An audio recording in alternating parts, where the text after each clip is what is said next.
ko sabihin? Baka mawala yung masarap na pakiramdam. Narito ba kami para panoorin ka kumain ng ice cream? Labo mo talaga? Hindi ko alam kung gaano nakalayo ang tinakbo ko, pero payapa ang isip ko. Naririnig ko lang ang tibok ng puso ko. Kanina lang hinalikan ko si Tommy pero ngayon, patungo ako sa ibang daan.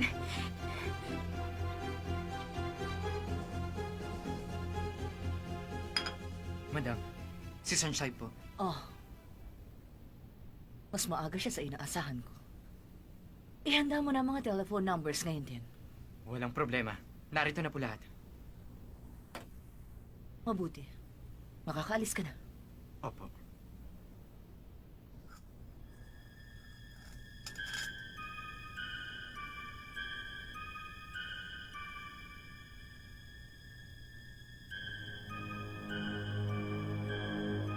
Tumingin sa inyo.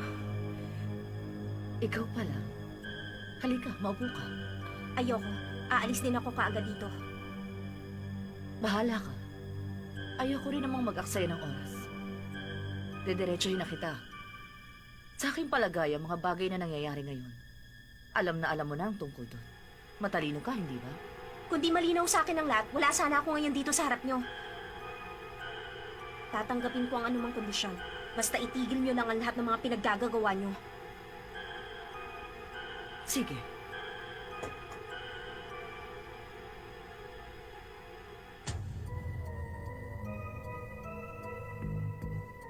Hello? Yes, President Lin? Ako si Dongming Fong. Yung tungkol sa pinag-usapan natin.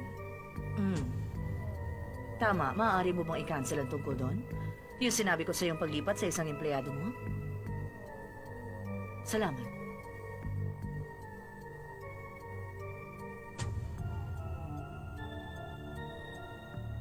Hello? Tungkol ito sa problema ng Shing-Chi Enterprise. Maaari bang i-grant mo ang application nila? Tama ang narinig mo. Pasensya ka na sana. Hindi na kita abalahin pa. Sige. Maraming salamat. O ngayon, tapos ko nang ayusin ang lahat. Ang tungkol doon sa mga kondisyon ko. Aalis ako sa bahay ng mga Daoming. Bukod dyan, hindi na ako magkakaroon ng kaugnayan sa inyong pamilya. Masaya na ba kayo doon? Oo naman. May gusto ka pa bang sabihin? Wala kayong kwentang tao. Maaaring sa aspeto ng negosyo kayo na ang pinakamayaman. Pero dito sa ating daigdig, may mas mahalaga pa kesa sa pera. Pero ginagamit nyo lang ang pera nyo para pigilan ng magandang bagay. Di hamak na mas masahol pa kayo sa daga. Wala kayong kwentang tao. Mga bagay na mas mahalaga sa pera? At ano naman kaya ang mahalagang bagay na tinutukoy mo? Huwag mong sabihin sa akin na ang iniisip mo ay pag-ibig. Masyado nang nasasayang ang aking oras. Makakaalis ka na.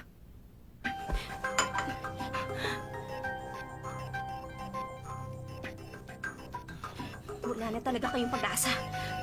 Gawin nyo na ang gusto nyong gawin. Kahit nagaanan nyo pa ako tapakan, hindi ko tatanggapin ang aking pagkatalo. Subukan nyo na ulit galawin ng mga kaibigan ko at hindi ko kayo mapapatawad.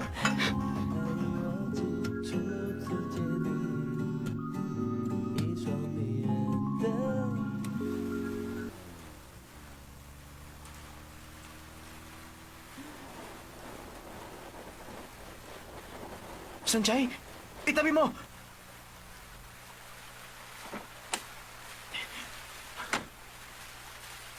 Bakit narito ka? Halika na sa kotse! May sasabihin ako sa'yo.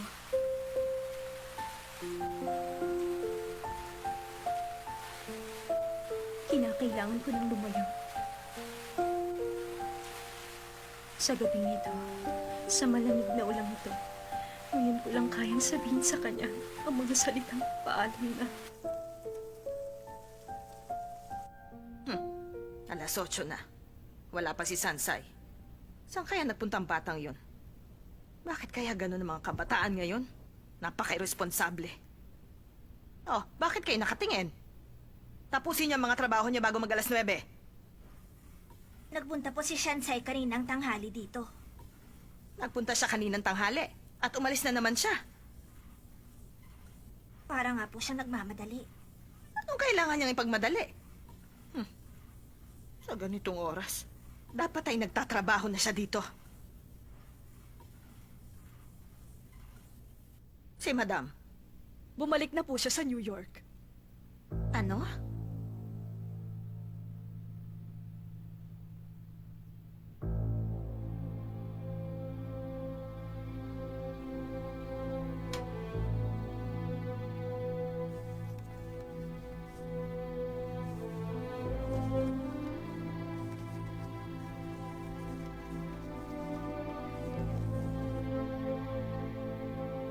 Auntie Jade, lumipat na po ng tirahan ng mga magulang ko. Aalis na po ako para makasama sila. Alam ko na iintindihan niyo ang nararamdaman ko. Namimiss ko na po sila. Makasarili ako dahil hindi man lang ako nagpaalam sa inyo. Patawad po, Auntie Jade. Salamat po sa malasakit niyo. Hindi ko po kayo malilimutan. Itinuring niyo po akong parang sarili niyong anak. Maraming salamat po, Sanchai.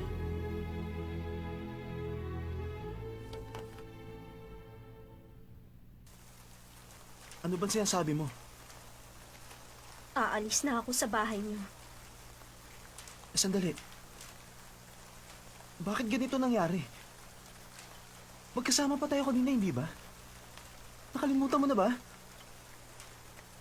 Ang sabi mo gusto mong pantay tayo.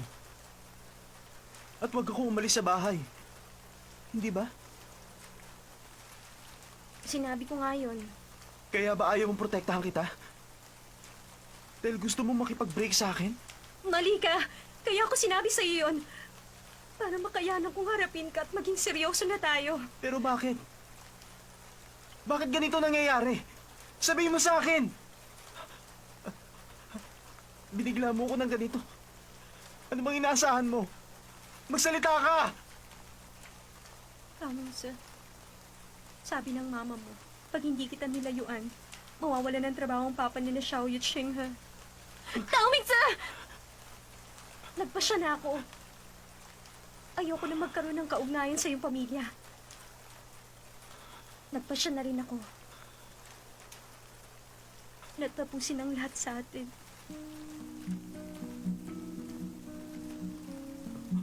Hindi ko matatanggap yan. Yun lang pala dahilan. Ba't mo nagawa to? Sanjay?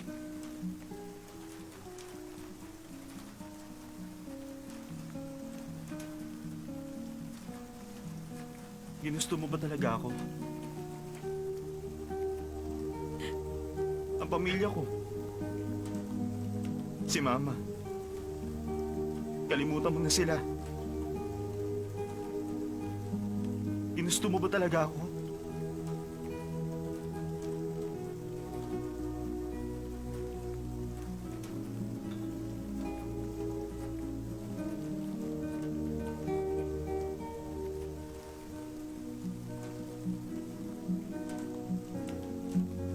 Sa totoo lang, wala akong gusto sa'yo. Dahil kung meron, hindi sana ako nagpaalam sa'yo ngayon.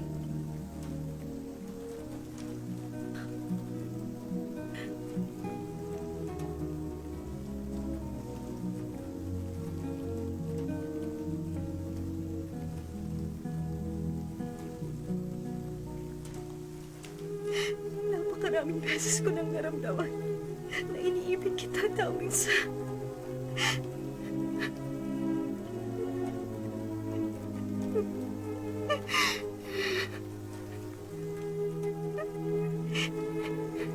Pag sinabi mong hindi, maniniwala ako sa'yo.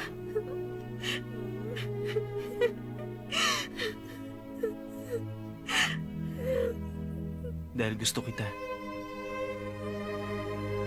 Gustong gusto kita. Tawing sa... wag.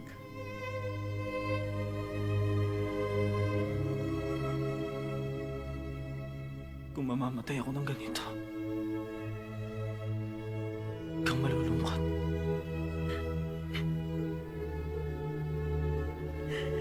Huwag kang iiyak. Tawing! Tomingsa! Tomingsa! Tomingsa, huwag kang mamamatay! Ayoko mawala ka, Tomingsa! Nababaliw na ako sa'yo. Sanjay, nasaan ka na ba? Tawagan mo ko. Sanjay! Sanjay? Sanjay? Sanjay?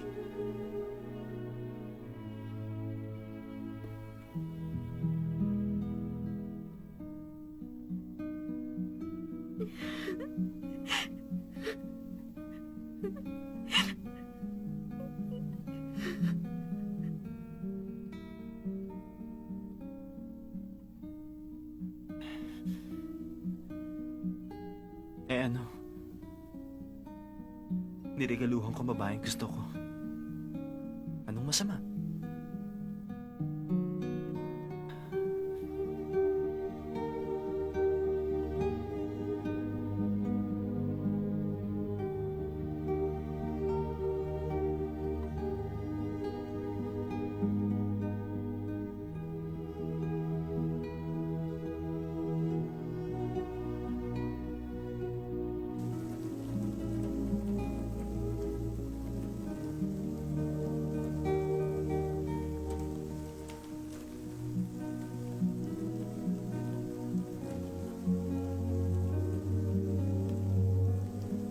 Napakasakit.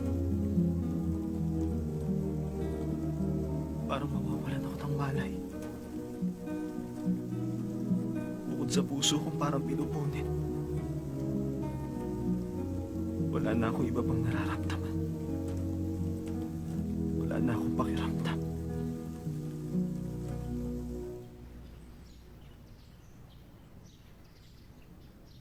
Baka marami kang pinaiyak na babae, kaya pinarurusahan ka ng Diyos. Tumigil ka nga. Teka, ba't wala pa dito si Asa? Hindi ko pa nga siya nakikita eh. Baka may ginawa sila kahapon ni Sanchay. Sa sobrang saya, hindi nakatulog. Nakita kami kahapon at ang sabi sa amin ni Simen, hindi raw kami nakakaintindi. Baka ibig sabihin nagkakasundo na silang dalawa. Sandali! Alam niyo kung nasan si Sanchay? Bakit? Nasaan ba? Nawawala nga siya. Hindi ko siya mahanap at nag-drop na siya dito sa eskwelahan. Nag-drop out na siya? Pero bakit? Simen, tawagan mo si Asa. Tumawag na ako doon. Ang sabi ng mga katulong, umalis na si Sanchay doon. Wala rin. Hoy, Ase, si Simen. Nag-drop out na raw si Sanchay at nag-aalala kami. Tawagan mo nila ako. Hindi niya sinasagot ang tawag. Oo nga. Pumunta tayo sa bahay ni Asa. Sige, kung may nangyari man kay Sanchay, Jack alam ni Ase. Hintay naman, sasama ako!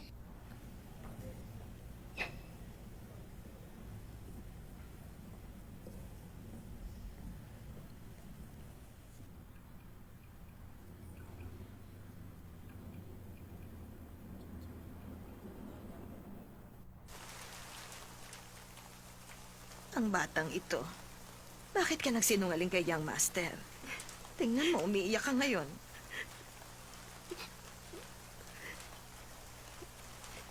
Kung gusto mo siyang talaga, sabihin mo sa kanya.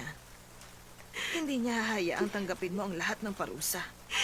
Dadamayan ka niya sa lahat ng bagay. Tingnan mo.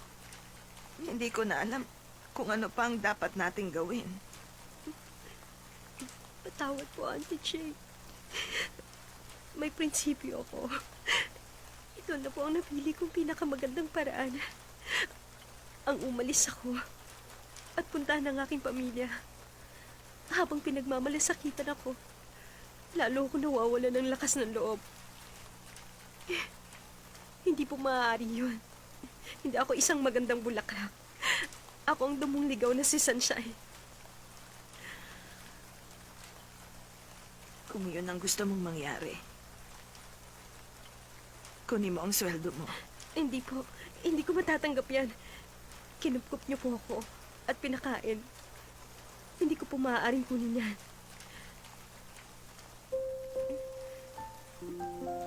Sansay! Sansay! Sansay!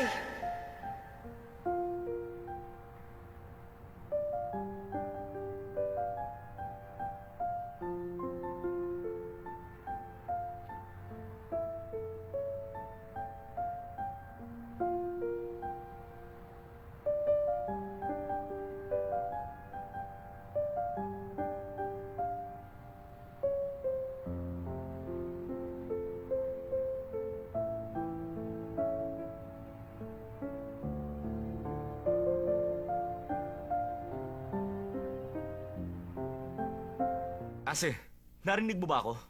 Nag-drop out na si Sanchay. Anong gagawin mo? Hahayaan siya? Pwede ba magsalita ka naman? Sa pag-alis niya ngayon, baka hindi na siya bumalik. Ase, balak mong ganito na lang tapusin ang lahat. Ewan ko.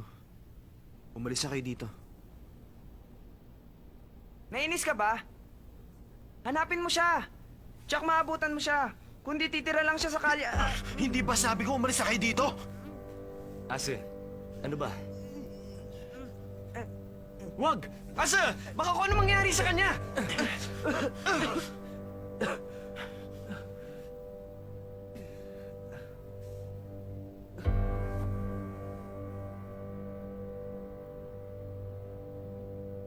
Umalis kayo sa bahay ko ngayon din.